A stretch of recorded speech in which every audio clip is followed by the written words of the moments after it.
여호수아 4장 19절에서 24절까지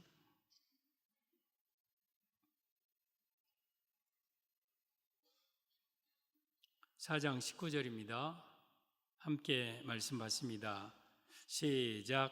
첫째 달 10일에 백성이 요단에서 올라와 여리고 동쪽 경계 길갈에 진침해 여호수아가 요단에서 가져온 그 12돌을 길갈에 세우고 이스라엘 자손들에게 말하여 이르되 후일에 너희의 자손들이 그들의 아버지에게 묻기를 이 돌들은 무슨 뜻이니까 하거든 너희는 너희의 자손들에게 알게 하여 이르기를 이스라엘이 마른 땅을 밟고 이 요단을 건넜음이라.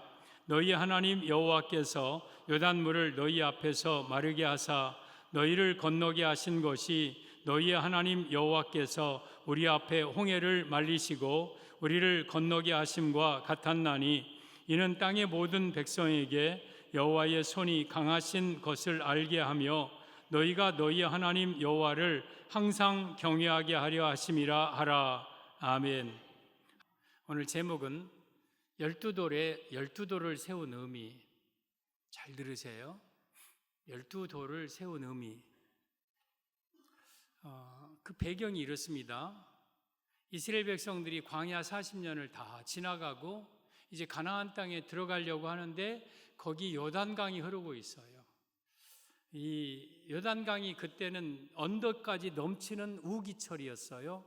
근데 하나님께서 여호수아에게 여호수아야 제사장들로 하여금 언약궤를 메고 저 언덕까지 흘러 넘치는 저 요단강 물을 발로 밟아라. 그리하면 물이 끊어질 거다. 그래서 제사장들이 이제 언약궤 법궤를 메고 그 언덕까지 흘러 넘치는 그 요단강을 발로 딱 밟자. 자 위쪽에 상류 쪽에 아담 변방 사르단에 가까운 곳에서 물이 뚝 끊어져 섭니다. 그리고 요단강이 마른 땅이 됩니다. 제사장들은 언약궤를 메고 요단강 중간에 딱 중심에 서 있고 백성들은 그 요단강을 마른 땅으로 다 건너서 드디어 꿈에 그리던 꿈의 땅 젖과 꿀이 흐르는 가나안 땅에 들어갑니다.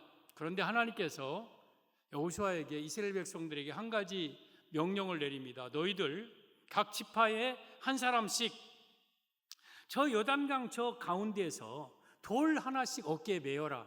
그리고 그 돌을 가져다가 길갈에 세워라. 12지파가 돌 12개를 어깨에 메어서 오늘 지금 요단강변에 있는 길갈이라는 지역에 12돌을 세웁니다. 그러면 왜 하나님께서는 그 요단강 속에 있었던 돌을 이 길갈에다가 세우라 했을까? 오늘이 추수감사 주일인데 이 추수감사와 이 12돌은 어떤 관계가 있을까? 오늘 본문을 통해서 하나님이 12돌을 왜 세우라고 하셨는가? 12돌을 세우라 하신 그 의미를 말씀을 드리겠습니다. 12돌을 세운 의미, 첫째, 요단에서 가져온 12돌을 길갈에 세웠습니다. 요단강 속에서 강바닥에서 가져온 12돌을 길갈이라는 지역에다가 세웠다. 20절 보면 여호수아가 요단에서 가져온 그 12돌을 길갈에 세우고, 이 말씀의 의미는 성도는 하나님의 은혜를 잊지 말고 감사해야 함을 의미합니다. 사랑하는 성도 여러분, 하나님의 은혜를 잊지 말고 감사하시기를 바랍니다. 지금 이스라엘 백성들이 요단강을 건넌 것은 뭐 다리를 놓아서 건넌 것도 아니고 배를 타거나 뗏목을 타고 건넌 게 아니에요. 하나님의 기적적인 은혜로 제사장들의 발이 밟자 요단강 물이 끊어져서 마른 땅을 걸어간 거, 이건 여러분 기적이에요, 기적. 그래서 그 요단강 중심에 있었던 돌들을 가져다가 12돌을 길갈에 세웠어요. 그리고 이제 백성들이 다 건넌 후에 제사장들이 다시 언약궤를 메고 그 중간에서 나와 길갈 가나안 땅에 첫 발을 밟자마자 다시 그 요단강물이 흘러내립니다.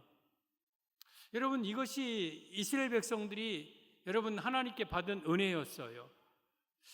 오늘 이 길갈에 12돌을 세운 것은 이런 의미입니다. 얘들아 봐라, 너희들이 이 요단강을 건널 때에 하나님께서 이 요단강물을 말르셨다. 그리고 이 돌들은 저 요단강 저 깊은데 저 강 속에 있었던 돌들이다. 너희들이 이 요단강을 건넌 것은 너희들의 힘이 아니라 하나님의 은혜였다. 이것을 기억하고 감사하라고 길갈에 12돌을 세우게 하신 거예요. 사랑하는 성도 여러분, 우리는 지금까지 살아온 모든 것이 다 하나님의 은혜로 살아왔습니다. 그런데 때로는 시간이 지나면 그 은혜를 잊어버릴 때가 있어요. 시간이 지나서 그랬지, 아니면 내가 열심히 살아서 그랬지. 그러나 그게 아니에요. 여러분, 우리는 12돌을 내 삶 속에 세우고, 하나님, 내가 지금까지 살아온 모든 것은 하나님의 은혜였습니다. 기적적으로 내가 하나님 앞에 지금까지 살아왔습니다 하면서 그 12돌을 보면서 지난 은혜 주신 그 하나님께 감사하라고 12돌을 길갈에 세운 거예요. 이스라엘 백성들이 하나님께 은혜 받은 것은 비단 요단강만 여러분 이렇게 마른 땅으로 건넌 것만이 은혜가 아니에요. 이스라엘 백성들이 과거에 애굽에서 노예 생활하고 있었습니다. 430년 동안. 그러다가 한 구원자 모세를 보내어서 1월 14일 어린 양을 잡아 그 피를 문설주와 인방에 뿌리고 그 밤에 애굽의 모든 장자의 좌우 다 죽이고 이스라엘 백성들 극적으로 여러분 이 람셋에서 이제 출발을 합니다. 그러면서 광야길을 걸어가는데 홍해가 가로막고 있습니다. 그 홍해 또한 역시 모세의 지팡이로 인해서 홍해가 마른 땅으로 건넜고 뒤쫓아오던 애국 군대가 그 홍해 속에서 다 수장되어 죽는 것을 눈으로 보며 여인들이 솟구치며 춤추면서 하나님 앞에 찬양한 때가 있었습니다. 그리고 광야 여정을 지나면서 여러분 만나로 날마다 먹이시고 또한 불기둥 구름기둥으로 인도하시고 하나님이 각종 해충 각종 대적에서 지키시고 가는 곳마다 승리하게 하시고 그리고 마지막에 요단강을 건너서 요단강을 건너게 하신 이 모든 것이 다 하나님의 은혜였습니다. 은혜. 이 이스라엘 백성들은 우리 자신을 가리키는 거예요. 우리가 과거에 죄 가운데 마귀에 눌려서 지옥 가던 인생들을 예수님의 피로 우리를 건져주시고 그 광야 인생 험한 길 수도 없이 많은 어려움 그러한 인생들을 지금까지 잘 겪어오게 하셨고 오늘날까지 이르게 하신 모든 것은 하나님의 은혜예요. 그것을 잊지 말라고 여러분 길갈에 12돌 세우라 하신 거예요. 사랑하는 성도 여러분, 우리는 하나님의 은혜로 살아왔습니다. 하나님의 은혜 아니면 우리는 지금까지 살 수 없었을 겁니다. 그 은혜를 우리는 잊지 말아야 돼요. 그래서 내가 항상 영적인 길갈의 12돌을 생각하면서 하나님의 은혜로 요단강 건넜습니다. 이 12돌은 저 요단강 속에 있었던 겁니다. 그런데 하나님의 은혜로 지금까지 살아왔습니다. 이걸 항상 감사하며 잊지 말라고 길갈에 12돌 세우라 하신 거예요. 우리는 하나님의 은혜에 감사해야 돼요. 우리 누가복음 17장에 오면 예수님께서 이 사마리아 어느 마을로 들어가시는데 이 멀리에서 나병 환자 10명이 예수님, 선생님, 우리를 불쌍히 여기소서, 보니까 온몸을 헝겊으로 싼 나병 환자예요. 나병 환자. 근데 왜 멀리 서서 그랬느냐면 여러분 이 나병 환자는 부정환자라 정상적인 건강한 사람들 앞에 오면 돌에 맞아 죽는 거예요. 그러니까 가까이 오지 못하고 저 멀리서 지금 고쳐달라고 불쌍히 여겨달라고 소리친 거예요. 그러자 예수님께서 그들을 보시고 불쌍히 여기셔서 가서 제사장들에게 너희 몸을 보여라. 왜 제사장들에게 보이라 했냐면 당시 나병 환자가 발병하고 치유받고 완치되고 이걸 판명하는 자가 누구냐면 제사장이었어요. 그래서 이들이 그 예수님의 말씀을 듣고 제사장에게로 10명이 다 가는데 가다가 온몸이 깨끗해집니다. 나았어. 당신도 나았어. 우리는 이제 건강한 사람이야. 나았어 하면서 막 즐거워하다가 이들이 제사장에 가기도 하고 자기 가족에게 가기도 하고 막 펄쩍펄쩍 뛰면서 보고 싶은 사람 찾아가기도 하는데 그 중에 한 사람, 사마리아 사람은 다시 예수님께로 돌아옵니다. 그리고 그 예수님의 발 앞에 엎드려서 예수님 감사합니다 그래요. 그러자 예수님께서 누가복음 17장 17절에 10사람이 다 깨끗함을 받지 않았느냐? 그 아홉은 어디 있느냐? 이 이방인 외에는 하나님께 영광을 돌리러 온 자가 없느냐? 가라, 내 믿음이 너를 구원하였느니라. 이 내용이 누가복음 17장에 나오는 내용입니다. 여러분, 여기에 사마리아 한 사람만이 와서 예수님 앞에 엎드려 감사했어요. 10명 다 예수님의 은혜로 치유받았어요. 이 땅에 수많은 모든 사람들이 다 하나님의 은혜로 살아요. 내려주시는 햇볕, 비와 공기, 아름다운 이 세상, 또한 건강함, 사랑하는 내 가족, 때 일할 수 있는 건강, 힘, 이 모든 것이 다 하나님의 은혜로 살아요. 근데 그들은 하나님께 감사하지 않아요. 그중 가운데 소수 하나님의 백성이 사마리아 사람이 예수님 앞에 엎드려서 감사할 때에 예수님은 그에게 세 가지를 말씀하셨어요. 하나는 하나님께 영광을 돌리러 왔다고 그랬어요. 여러분, 우리가 하나님께 감사하는 것이 하나님께 영광을 돌리는 방법이에요. 그리고 또 내 믿음이, 그 감사가 곧 그의 믿음이었어요. 너를 구원하였다, 구원받았어요. 그러니까 우리가 하나님께 감사할 때에 진정 하나님께 영광 돌리고, 그게 믿음이고 그 감사가 곧 구원받는 비결이에요. 그래서 우리는 하나님 앞에 감사해야 되고, 9명을 향하여서 예수님은 서운해하셨어요. 하나님께 받은 은혜가 너무 큰데 감사하지 않는 자들을 향하여 예수님은 섭섭함을 드러내시는 거예요. 성도 여러분, 감사하시기를 바랍니다. 그래서 우리는 길갈에 12돌을 세워놓는 거예요.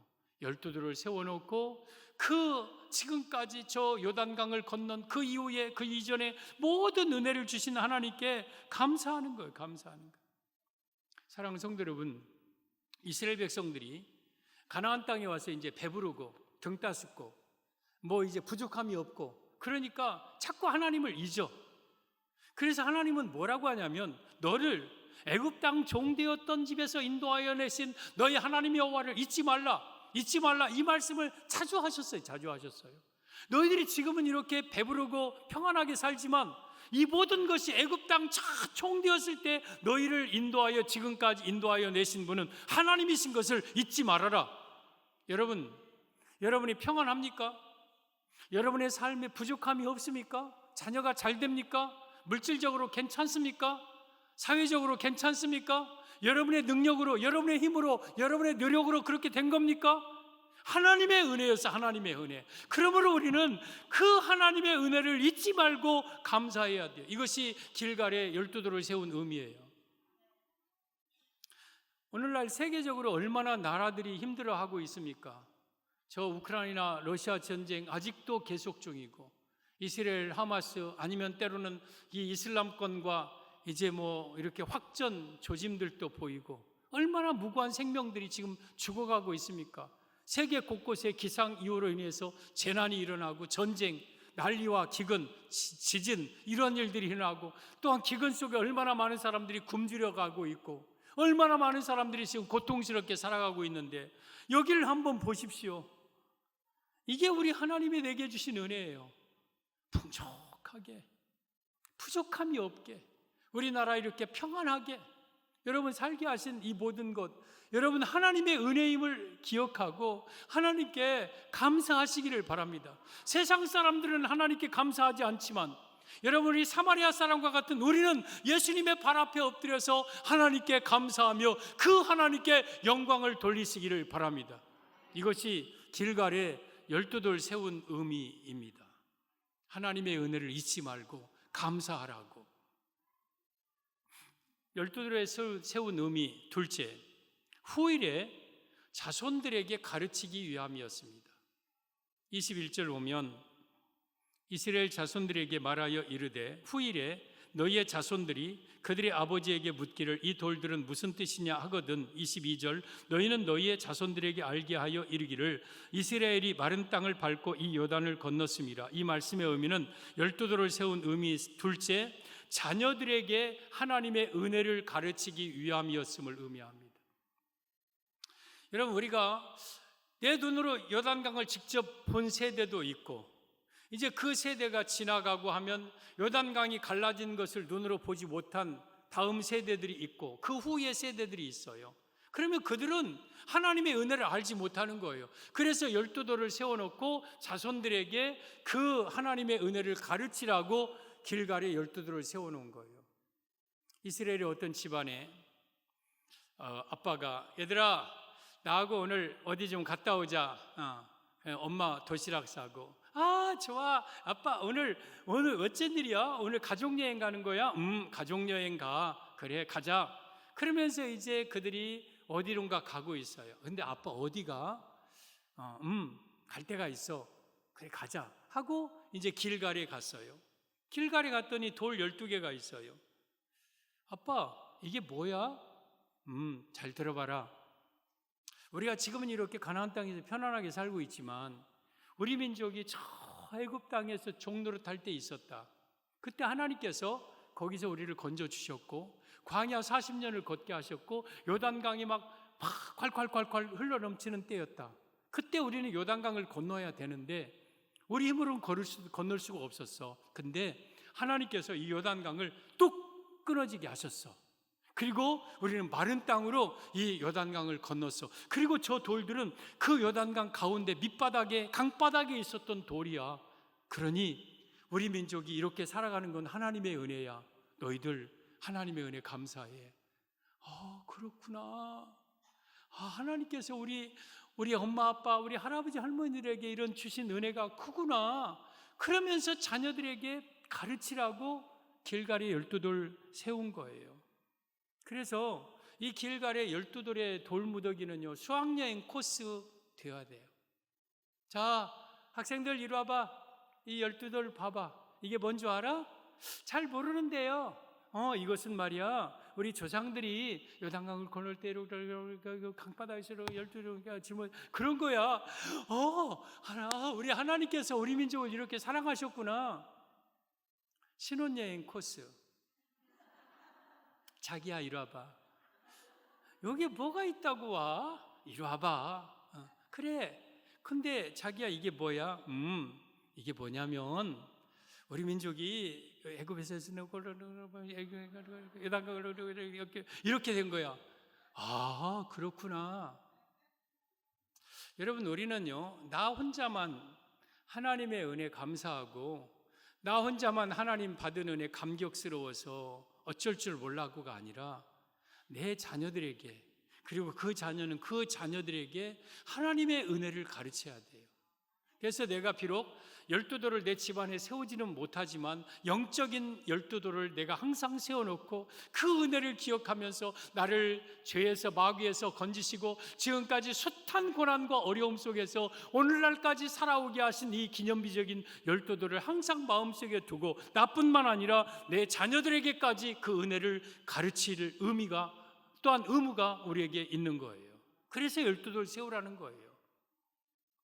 이스라엘 백성들이 애굽에 430년 동안 노예 생활하다가 그리고 광야 40년 지나고 가나안 땅에 들어와서 이제 사사시대 사사들이 다스리던 350여 년의 사사시대를 지나고 그들이 왕을 구하자 사울을 세우고 다윗을 세우고 솔로몬을 세우고 솔로몬 이후에 나라가 두 동강 납니다. 남왕국 유다는 예루살렘을 중심으로 북왕국 이스라엘은 사마리아를 중심으로 그리고 저 북방의 오랑캐 족속인 아수르가 북왕국 이스라엘을 멸망시키고 아수르는 또 바벨론에 멸망되고 그 바벨론이 남왕국 유다를 멸망시켜서 이제 이스라엘이 포로로 끌려가 70년 살다가 1기 3차 귀환을 통해서 스룹바벨 중심으로 성전을 세우고 그리고 제2성전 시대를 겪다가 그리고 그때부터 선지자가 끊어져 400년 동안 선지자가 없는 시대가 왔다가 그리고 예수님 세례 요한의 선자를 태워서 예수님 탄생하게 하시고 그리고 신약 시대가 시작되는 이게 이스라엘의 역사고 인류 구원 역사고 우리의 역사입니다. 그러면 이 이스라엘의 역사 가운데 어쩌면 가장 힘들 때가 언제였더냐? 350여 년의 사사 시대, 이 시대를 가리켜서 영적인 암흑 시대라고 해요. 왜냐하면 저들이 하나님을 모르고 죄를 저지르니까 암몬이 쳐들어왔다가 블레셋이 쳐들어왔다가 모압이 쳐들어왔다가 뭐 또 아람 군대가 뭐 가나안 족속이 쳐들어오고 계속 이스라엘이 침략당해요. 그럼 그때 하나님 잘못했습니다, 잘못했습니다 하면 한 구원자 세워서 그 땅을 그들을 물리치고 그가 사사예요. 그러니까 이스라엘 백성들은 죄짓고 회개하고 침략당하고 죄짓고 회개하고 침략당하고 회개하고 이것을 계속 반복된 때가 이 사사시대예요. 사사시대. 그래서 그때를 영적 암흑기라고 그래요. 그러면 이 사사시대에 이런 영적 암흑기가 오게 된 동기가, 계기가 뭐냐? 사사기 2장 6절 이하에 보면 전에 여호수아가 백성에게 보내매 이스라엘 자손이 각기 그들의 기업으로 가서 땅을 차지하였고 가나안 땅 차지했고 7절 백성이 여호수아가 사는 날 동안과 여호수아 뒤에 생존한 장로들 곧 여호와께서 이스라엘을 위하여 행하신 모든 큰일 본 자들이 사는 날 동안에 여호와를 섬겼습니다. 여호수아 살 때와 그 당대의 사람들이 살 때는 백성들이 여호와를 섬겼습니다.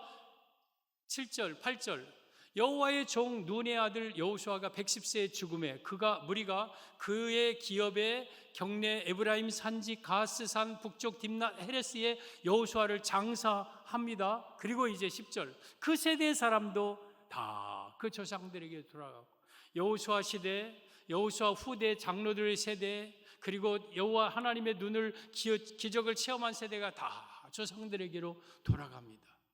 그리고 그 후에 일어난 다른 세대는 여호와를 알지 못하며 여호와께서 이스라엘을 위하여 행하신 일도 알지 못하였더라. 그 다른 세대, 오늘날 다음 세대 하죠. 여러분, 이 여호수아 생존할 때와 여호수아 뒤에 생존한 장로들이 사는 세대 외에 그 다음 세대는, 다른 세대는 여호와를 알지 못하고 여호와께서 행하신 요단강도 알지 못하고 만나와 메추라기 사건도 알지 못하던 시대. 그러니까 그들이 죄악 행하다가 사사시대 영적 암흑기를 맞이하게. 그러니까 영적 암흑기를 맞이하게 된 것은 신앙의 계승, 신앙의 전승의 실패였어요. 여호수아 때만, 당대만 신앙생활 잘하고 후대에게 하나님의 은혜를 가르치지 못한 이유로 그들에게 영적인 암흑기 사사시대가 왔습니다. 사랑하는 성도 여러분, 우리는 나 혼자만 신앙생활 잘하고 나만 하나님의 은혜 감격해서 하나님 감사합니다, 감사합니다 하고 하다가 천국 가면 안 돼요. 나의 자녀들에게, 내가 이제 이 세상을 떠난 뒤에 나의 자녀들이 나의 신앙의 바통을 이어받아서 나보다 어쩌면 더 열심히 하나님을 섬기는 내 자녀들에게 신앙의 계승을 해주어야 그게 온전한 성도의 모습. 그러기 위해서 우리가 12돌을 길갈에 세우고 그들 자녀들에게 항상 하나님의 은혜를 가르치고 했던 거예요. 여러분, 우리는 여러분의 자녀들에게, 후대에게 신앙을 전수해 줘야 돼요. 신명기 6장 6절에 오면 내가 오늘 내게 명하는 이 말씀을 너는 내 자녀에게 부지런히 가르치며 집에 앉았을 때든지 길을 행할 때든지 누웠을 때든지 일어날 때든지 너는 이 말씀을 강론할 것이며 너는 또 그것을 손목에 메어 기호를 삼으며 미간에 붙여 표를 삼고 또 내 집 문설주와 바깥문에 기록할지니라. 그리하면 내가 건축하지 아니한 크고 아름다운 성읍을 얻게 하시고 내가 채우지 아니한 아름다운 물건이 가득한 집을 얻게 하시고 내가 파지 아니한 우물을 얻게 하시고 내가 심지 아니한 포도원과 감람나무를 배불리 먹게 하실 때에 삼가 너는 조심하여 너를 애굽 땅 종되었던 집에서 인도하여 내신 여호와를 잊지 말고 그 하나님을 경외하며. 여러분, 이스라엘 백성들이 오직 유일하신 하나님의 말씀을 내가 마음에 새기고 또한 집에 길에 누웠을 때든지 일어날 때든지 무슨 일을 하든지 강론하고 그렇게 하면 하나님이 건축하지 아니한 크고 아름다운 성읍, 집, 그리고 포도원, 감람나무 주어서 배불리 먹게 하실 것이다. 그런데 오늘 내가 내게 명하는 이 말씀을 가장 먼저 누구에게 가르치고? 내 자녀에게 가르치되. 어떻게 가르치고? 부지런히 가르치고. 이게 신앙생활이에요. 여러분, 우리는 내 자녀들에게 하나님의 은혜를, 하나님의 그 사랑을 부지런히 가르쳐야 돼. 그래서 내 자녀들을 데리고 길갈에 12돌을 자주 가는 거예요. 얘야, 너희들 다시 와봐라. 너희들 하나님의 은혜 잊고 사는데 이 길갈의 12돌 봐라. 저 요단강 저 중심에서 끄집어 온 돌들이야. 우리는 하나님의 은혜하면 살 수 없어. 그러면서 계속해서 자녀들에게 신앙교육을 위해서 12돌을 세운 거예요. 여러분이요, 여러분의 자녀들에게 여러분들 어떻게 신앙생활 교육을 시킵니까? 여러분의 자녀들이 정말 좋은 직장 들어갈 때만 좋아하고, 좋은 가정 이룰 때 좋아하고 기뻐하고, 월급 오를 때, 아니면 무슨 학교 갈 때, 자녀들이 집 살 때, 차 살 때만 좋아하고, 그러나 내 자녀의 마음속에 정말 하나님을 사랑하는 마음이 얼마나 있는가?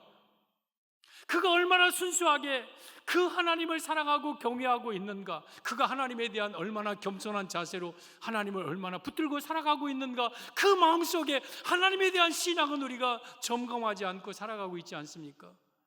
자녀들이 돈만 많이 있으면 됩니까? 자녀들이 직장만 좋으면 됩니까?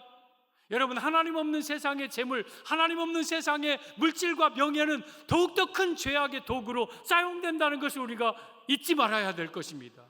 그래서 우리는 우리 자녀들에게 하나님의 은혜를 가르쳐야 됩니다. 얘들아 봐라, 내가 이제 얼마 삼지 못할 것이다. 아빠의 소원, 엄마의 소원, 나 어쩌면 유언과 같은 말로 새겨들어라. 너희들 예수님 잘 믿어라. 신앙생활 잘해라. 이것만이 너희들이 살 길이다. 자녀들에게 그런 신앙교육 가르쳐야 되지 않겠습니까? 우리 디모데, 예수님, 우리 바울의 가장 믿음의 아들, 가장 신실한 사랑하는 아들 디모데를 보면, 디모데후서 3장 15절에 내가 어려서부터 성경을 알았나니, 너희 성경은 너로 하여금 그리스도 예수 안에 있는 믿음으로 말미암아 구원에 이르는 지혜가 있게 하니. 디모데는 어려서부터 성경을 안 사람이었어. 그리고 어릴 적부터 섬겨오던 너희 조상의 하나님께 감사. 디모데는 어려서부터 하나님을 섬겼어요. 그리고 그의 외할머니 로이스와 그의 어머니 유닉의 신앙을 받아서 디모데에게는 거짓 없는 믿음과 청결한 양심을 가지고 살았어요. 그런 디모데를 바울이 선택해서 자기 아들로 삼고, 또한 오늘날로 말하면 신학교육시켜서 여러분 목회자로 세웠던 거예요. 그래서 디모데를 바울은 가장 아끼는 사람. 그런 디모데가 어떻게 나왔느냐? 그의 대대로 신앙교육을 받아서 믿음으로 살던 그 디모데가 그렇게 만들어졌던 거예요. 사랑하는 성도들, 우리 안에 여러분 정말 예수님을 어려서부터 내 후손들이 사랑할 수 있도록 믿음의 계승을 시켜주시기를 바랍니다. 만약에 여러분들이 이것을 하지 못하고 눈을 감는다면 우리는 어떻게 내가 편안하게 눈을 감을 수 있겠습니까? 여러분, 우리 자녀들이 사는 환경은요, 우리가 생각한 것보다 훨씬 험해요. 죄의 유혹이 너무 많아요. 자녀들이 엄마 아빠 앞에서는 말 잘 듣는 것 같지만 세상 속에 나가서 어떻게 사는지 우리는 몰라요. 그들의 마음속에 얼마나 여러분 부정과 부패와 죄악들이 있는지 우리는 잘 몰라요. 그래서 우리는 내 자녀들을 위하여서 날마다 기도하고 말씀으로 내 자녀들을 양육해야 돼요. 에레미야가 2장 18절 19절 보면, 그들의 마음이 주를 향하여 부르짖기를 딸 시온의 성벽아 너는 밤낮으로 눈물을 강처럼 흘릴지어다. 딸 시온, 우리 성도들아, 너희는 밤낮으로 눈물을 강처럼 흘러라. 스스로 쉬지 말고 내 눈동자 쉬게 하지 말지어다. 내 눈에서 강물처럼 눈물이 떨어지게 해라. 흘러라.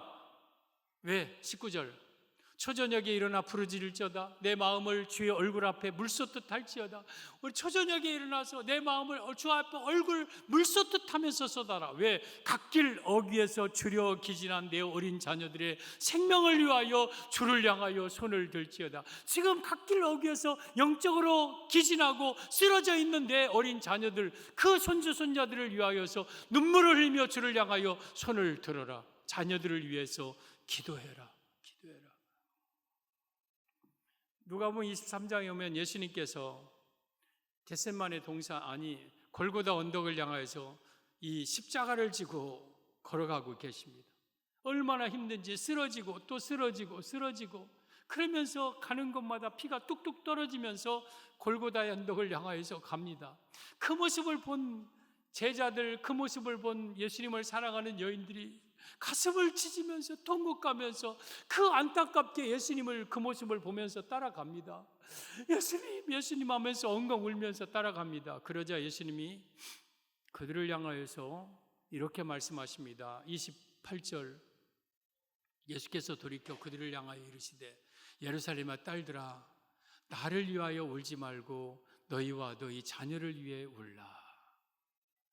나 위해 울지 말아라. 나는 이 길 걸어가야 너희들을 구원한다. 이건 십자가 길은 내가 걸어갈 길이다. 그러니 너희와 너희 자녀들을 위해서 울어라. 갓길 어귀에서 주려 기진한 내 어린 자녀들을 위해서 울어라. 자녀들 믿음으로 키워라. 믿음으로 키워라. 사랑하는 성도 여러분, 우리는 내 자녀들을 여러분 내가 받은 은혜를 내 아이들에게 가르쳐주고 우리가 정말 어렵고 힘들 때에 우리 주님께서 나를 이렇게 지금까지 인도하신 그 은혜를 자녀들에게 가르치고 이리 와봐라 이리 와봐라. 아빠가 얼마나 힘들게 살았는 줄 아니? 아빠가 정말 단칸반에서 너희들 분유 먹일 돈도 없어서 그렇게 살았을 때 있었다. 그런데 하나님이 우리 가정을 이렇게 축복하셨다. 이건 내가 아빠가 엄마가 잘 살아서 능력이 있어서가 아니라 하나님이 우리 가정에 이렇게 베푸신 은혜다. 너희들도 하나님의 은혜를 붙잡고 살아야 된다. 그러니 아빠의 소원이다. 엄마의 소원이다. 신앙생활 잘해다오. 신앙생활 잘해라. 예수님 붙들어라. 이것이 나의 소원이다. 이것이 나의 유언이다. 이것이 나의 생명과 같은 그런 마지막 할 말이다. 사랑하는 자녀들아, 가르쳐야 된다. 이걸 위해서 12돌을 길갈에 세운 거예요. 자녀들에게 하나님의 은혜를 가르치도록. 길갈에 12돌을 세운 이유 셋째, 여호와를 항상 경외하게 하려 함입니다. 여호와를 항상 경외하게 하려 한다. 24절 보면 이는 땅의 모든 백성에게 여호와의 손이 강하신 것을 알게 하며 너희가 너희 하나님 여호와를 항상 경외하게 하려 하심이라. 이는 12돌 세운 이유는 백성들이 여호와의 손이 강하다는 것을 알고 너희들이 항상 여호와를 경외하는 것을 배우게 하려고 이 12돌을 세웠다. 이 항상이라는 말, 그래서 이 말씀의 의미는 12돌을 길갈에 세운 이유 셋째, 하나님의 감사 신앙을 변하지 않게 하기 위해서 12돌을 세운 거예요.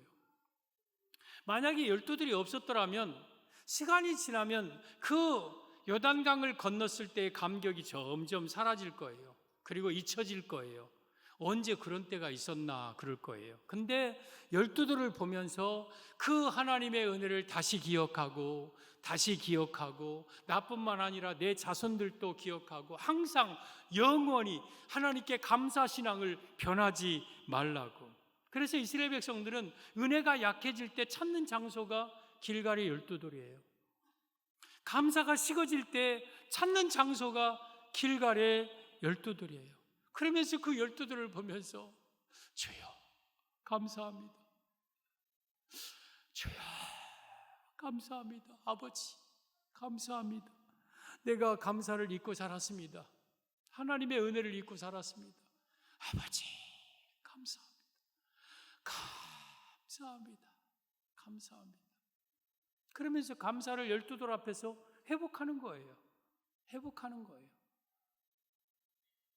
여러분, 감사는요, 입술로만 그냥 감사하는 게 아니라 정말 그 마음 깊은 곳에서 그 하나님께 감사하는 마음이 올라와야 돼요. 그 깊은 곳에서 지금까지 지내온 것 주의 크신 은혜라. 한이 없는 주의 사랑 어찌 이루 말하랴. 자나깨나 주의 손이 나를 붙들어 주시고 주의 손이 나를 인도하여 오늘까지 이르게 하셨다. 몸도 마음도 연약하나 새 힘받아 살았네. 물 붓듯이 부시는 주의 은혜 족하다. 사랑 없는 거리에 나 험한 산길 헤맬 때 주의 손의 굳게 잡고 찬송하며 가리라. 주님 다시 배울 날이 날로 날로 다가와 무거운 짐 주께 맡겨 벗을 날도 멀지 않네. 나를 위해 예비하신 고향집에 돌아가 아버지의 품 안에서 영원토록 살리라. 우리 성도 여러분, 감사신앙을 잃어버리면 안 돼요. 감사신앙은 계속해서 내가 마지막 죽는 그 순간 내가 입을 열어서 한마디 말하고 내 혀가 굳어서 내 피가 식어서 내 근육이 굳어서 말하고 뭐를 못하고 죽을 때 내 숨 한 모금 쉴 때 마지막 할 말은 하나님 감사합니다. 감사합니다. 우리 성도 여러분, 우리 감사를 잊지 마세요. 감사가 능력이고 하나님은 감사를 원하시고 감사할 때에 하나님은 기적적인 역사를 일으켜 주셔요. 요나서 이야기만 하나 하고 마치겠습니다. 요나가 아미떼의 아들 요나, 너는 저 큰 성읍 니느웨에 가서 복음을 외쳐라 하자 아미떼 요나가 니느웨로 가지 아니하고 다시스로 가는 배를 타려고 요바에 가서 마침 떠나는 다시스행 배를 탑니다. 배가 이제 뚜 하고 다시스를 향하여 갑니다. 요나가 하나님의 불순종하니까 두려워서 저 배 밑창에 들어가서 짐칸에서 잠을 청합니다. 근데 갑자기 큰 광풍이 지중해에 붑니다. 그러면서 이 막 선원들이 막 그 풍랑을 이기지 못해 짐을 버리고 여러 가지 다 버리고 해도 안 돼. 그러자 그들이 그러면 이 배에 누군가 죄 지은 사람이 한 사람 탔을 것이다. 그 사람을 뽑아내자 해서 제비 뽑아서 뽑은 게 요나입니다. 너 어떤 나라 사람이냐? 너 직업이 뭐냐? 네 아비가 뭐냐? 누구냐? 너 왜 그냐? 그러자 요나가 조조히 나는 하나님의 선지자고 니느웨로 가라 했는데 다시스로 가는 배를 타다 이렇게 되었으니 나를 저 바닷속에 집어 던지면 이 풍랑이 잔잔할 거라고. 그러자 이들이 배를 한번 다시 돌려보려고 하지만 안 돼요. 그러자 어쩔 수 없이 미안하다. 네가 우리 물속에 들어가야 되겠다고 집어 던지는데 그때 하나님께서 큰 물고기 예비하셔서 요나를 삼킵니다. 요나가 꿀꺽 들어가서 창자를 통해서 이 창자에 들어갑니다. 그 큰 물고기의 뱃속에 창자 속에 들어간 요나, 그 온동 그리고 물풀 더러운 냄새, 숨갑 그리고 산소 부족, 깜깜함, 역겨운 그런 입속에 들어오는 거 그 엄청난 그 장의 유동 운동 속에서 막 이 요나가 하나님 앞에 막 기도하는 내용이 요나서 2장에 나옵니다. 요나가 물고기 뱃속에 들어가서 기도하여 이르되 여호와여 하면서 그 물고기 뱃속에 들어가서 내가 주의 성전에서 쫓겨났으나 이제는 주의 눈을 성전을 바라보나이다. 내가 산에 올랐다가 땅 뿌리까지 내려가고 내가 문빗장이 다 따를지 내가 견딜 수 없나이다 하면서 요나가 마지막에 기도하는 내용이 요나서 2장 9절에 나오는 내용이에요. 보면 나는 감사하는 목소리로 주께 제사를 드리며 나의 소원을 주께 감겠나이다. 구원은 여호와께 속하였나이다 아니라. 지금 요나가 물고기 뱃속에서 한 마지막 기도예요. 그러자 여호와께서 그 물고기에게 말씀하심에 요나를 육지에 웩하니 토해내요.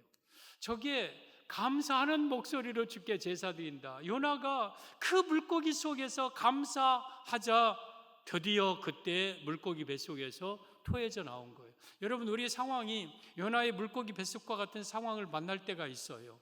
정말 어려울 때, 정말 힘들 때, 그때 하나님 앞에 감사하는 마음으로 하나님께 영광을 돌리면 하나님은 그 어려움 속에서 우리를 토해냅니다.